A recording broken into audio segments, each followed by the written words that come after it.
Well, I'm joined by my guests on the show. Charu, Amrit, thank you very much for joining me on this big night of the IPL final. It's also a big night because we are still expecting the Bihar election results. Anusha, big congratulations to you, commiserations to you, Gurkirat. Well, you guys are the heart and the fans are the heart and soul of the sport, and you make the sport happen, and all of us are a part of the ecosystem. It was a great moment for us, in fact, in the year of the pandemic to see the IPL going. Charu, to you first. If I were to ask you, how would you describe Mumbai, apart from saying 5-time champions, how would you describe the incredible machine? Well, it's a double B. It's Bolt and Bumrah. I mean, they've caused so much damage. Yes, you can talk about their batting as well. But if you're just not allowing the opposition to score, and especially if you add on the pressure of a final, I mean, that's a very deadly duo. And of course, we can't take away from all the rest of the performances. They batted well. Ishan was, of course, a revelation. The Pandyas contributed themselves. So many people did. But they are a champion team. And what makes them better than the others? Well, I feel sorry for Mr. Mathur, my good friend, because he's been very closely connected to Delhi. And I'm sure he's going to be a little disappointed. I must confess, I mean, we all know that Mumbai were the favourites. But I've got to confess, I was hoping that we'd have a new name on that trophy. And Delhi came so close. But again, they were just too far outclassed by a very well-oiled unit. Well, I really have a confession to make that earlier during the season, I interviewed 3 international cricketers, and all of them actually told me that this year they see Delhi go all the way and lift the trophy, and perhaps all of them will be as disappointed as Amrit tonight. Amrit, tell me, the Delhi team that you were with is very different from the Delhi team that you saw this season? Yeah, Delhi is a good side. And I think they played well through the tournament. But towards the end, towards the business end, I think they lost a bit of steam. And they were not at the best in the last few games. And 4 losses to Bombay in the tournament. And I think one major problem with them was that they lacked a finisher. Especially in this game, once Stoinis moved up. And though Shreyas Iyer and Rishabh Pant pulled it back, after the 13th, 14th over, they didn't have enough runs. So I think the basic problems of the Delhi team in terms of team composition, in terms of the kind of squad they built, were exposed in the key games, especially today. Also, don't forget that I think Delhi would have looked for much more from Rahane and from Ashwin, which didn't happen.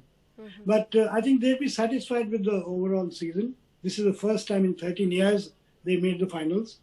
And I think they've got a good core group of Indian talent and good fast bowlers in Nokia and Rabada. So they've got a good core team going forward. And I think results have been positive last 2 years. And they can look forward for the next few IPLs with more hope. Perhaps upwards and onwards is how they are going to go. They have a very young captain. In fact, Shreyas Iyer is the youngest captain in the IPL this year. Well, Gurkirat, coming to you, would you say Delhi's biggest problem this season and in the last few games have been losing wickets in the power play? That's a big, big hole that they've failed to plug.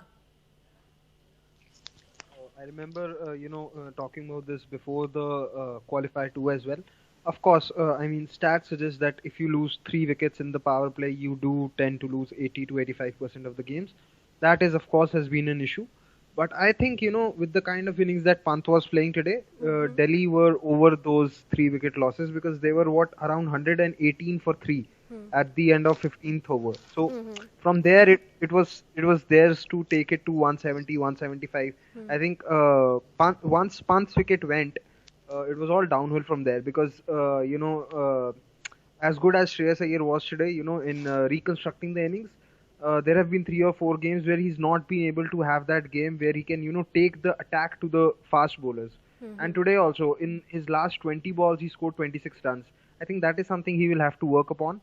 And I think another unfortunate dismissal today was Hetmeyer's. The ball that he got out to was a hit me ball. Given the way he played in the last game. Anusha, let me come to you. Mumbai Indians had this record of winning every second year, every alternate year. As a fan, did that come to your mind that, maybe this year is not our year? In the beginning, everybody was telling me that, but I was very clear from the beginning that that doesn't matter. And once Mumbai started playing the tournament, frankly speaking, I always knew no team is going to come close, and we saw that even today. So from the beginning, I was very confident Mumbai is going to win this. Charu, you know, when we talk about great teams in sport, we talk about, you know, Brazil, we talk about Barcelona, we talk about, you know, someone like an MC Maricom, 5-title win.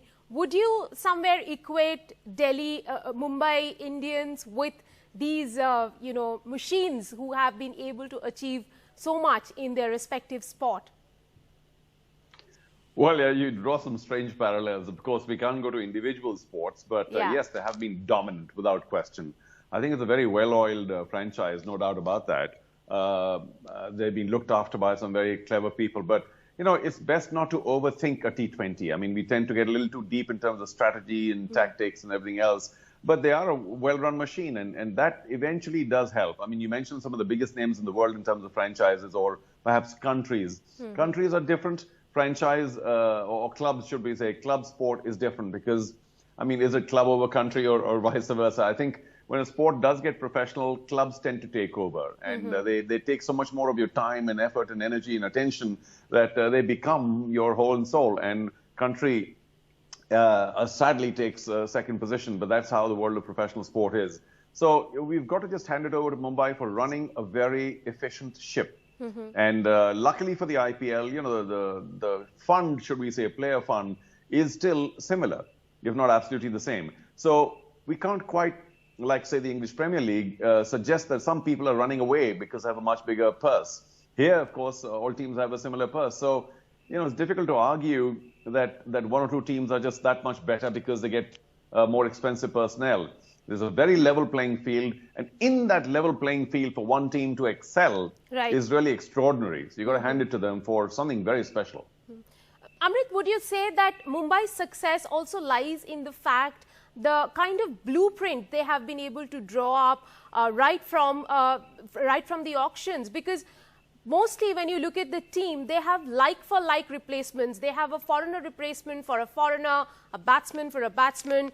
If Quinton de Kock, you know, missed, they would have had Chris Lynn. Chris Lynn was sitting on the sidelines. He didn't play the entire tournament. Would you say that's where their success really lies? The thing is, they won the IPL 5 times. And these kind of results don't happen by chance. Bombay is perhaps the best run IPL team best run IPL team.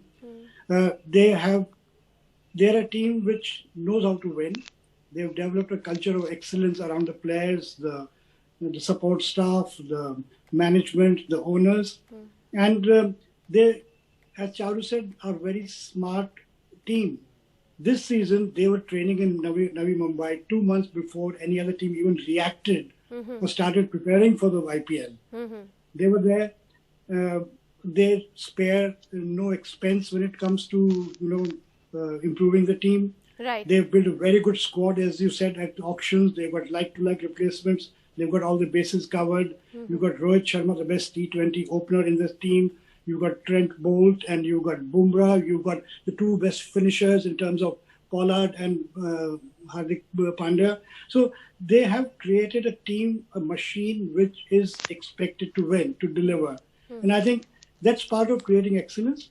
All good teams, the ones you mentioned from football and elsewhere, what makes them good is consistency of winning regularly, which Bombay has shown. It also is important for those teams to play at a high level and to step up when required. You must know how to win, which Bombay has shown. Look at Rohit Sharma today. He's not in the best of, he was not in the best of forms. He's not fully fit. But when the moment arrived today, he stepped up, made that 60, which enabled Bombay to win. So I think there's a culture of winning. There's a way of finding, finding your way out of a tough situation. There's good preparation. There is the right squad to be built. I think Bombay has done all these things very well. And as you said about Rohit Sharma, come at the moment, come at the man. But before I move over to Anusha, I want to ask you one question about Rohit Sharma and his, indispensability in white ball cricket. Would you say India is missing out a trick by not playing him against Australia in the white ball matches down under?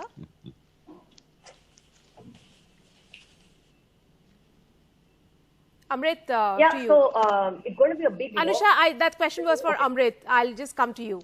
Sorry, I missed the question. Amrit, would you say that India is missing a trick by not playing Rohit Sharma in the white ball matches down under? I mean, he is being kept for the test matches, test cricket. Listen, I'm a bit confused about his fitness status. Obviously, he's fit enough. He's been playing these last few games. But somehow, when it comes to India, when it comes to the T20s in Australia, he's been found unfit. So I really don't know what exactly is the injury. What is the extent of his injury, how long it will take for him to be fully fit. But a fully fit Rohit Sharma adds a lot to the Indian team. And if he's available, I think he's automatically in the team, and he's a great asset. So if he's not there, obviously that's a setback for the Indian team. But as I said, it's very confusing what his actual fitness status is. Anusha, we have spoken about the incredible Mumbai machine, how they have prepared themselves to win year after year. But what matters at the end of the day is the attitude to win, how you win it. Tonight, what really stood out for me was Surya Kumar Yadav sacrificing his wicket for his captain. As a fan, how did you react to that moment?